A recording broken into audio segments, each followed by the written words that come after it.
नमस्कार मित्रांनो. आज आपण महाराष्ट्रातील एका मोठ्या राजकीय नेत्याने केलेले भाष्य बघू. तर 2024च्या विधानसभेच्या प्रचाराची राज ठाकरे यांची शिवडीला बाळा नांदगावकरांच्या मतदारसंघात शेवटची मोठी प्रचार सभा. मैदान तुडुंब भरलेलं. कार्यकर्त्यांमध्ये भरपूर उत्साह, कारण मनसे स्वबळावर ही निवडणूक लढवत होते.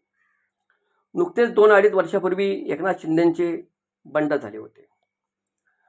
कोणाचेही नाव न घेता राज ठाकरे ठाकरी शैलीत या घटनेचा समाचार घेताना भाषणात म्हणत होते, एका दाम्पत्याला 3 मुले. हळूहळू मुलं लहानाची मोठी होत होती. कालांतराने थोरला मुलगा विवाहयोग्य झाला.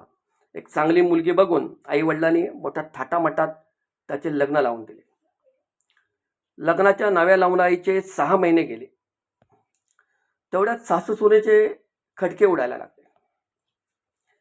जेव्हा मुलापर्यंत ही गोष्ट गेली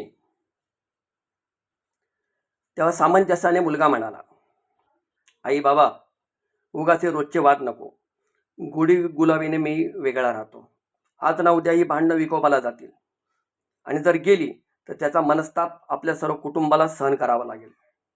आईवडिलांनी काढलेल्या खस्ता मुलांना माहीत होत्या, म्हणून थोरला मुलगा कुटुंबात कटुता नको म्हणून वेगळा राहायला लागला. लोक म्हणायला लागलीत, एवढा आईबापाने शिकवला, सवरला, आणि काल नाही आली तिने लगेच पोराला वेगळा केला. आजकालच्या पोरीच अशा. काही वर्षाने मधल्या मुलाचे लग्न झाले. त्या मधल्या सुनेचे आणि सासूचे तर 2 महिन्यातच बिनसले. मुलांना आईवडिलांच्या कष्टाची जाण होती. पण कुटुंबातील हा वाद विकोपाला जायला नको.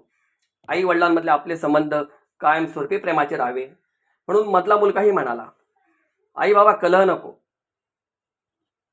दादासारखा मी पण वेगळा राहतो. आता लोक म्हणाली, मोठी ती मोठी, ही धाकटी पण तशीच निघाली. बडे मिया तो बडे मिया, छोटे मिया सुभान अल्लाह.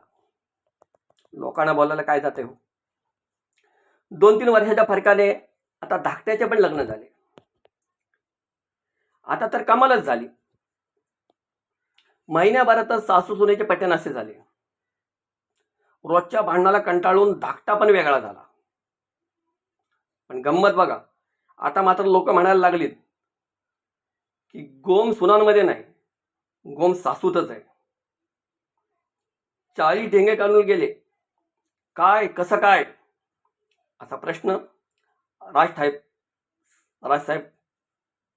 या सभेतून उपस्थित करतायत.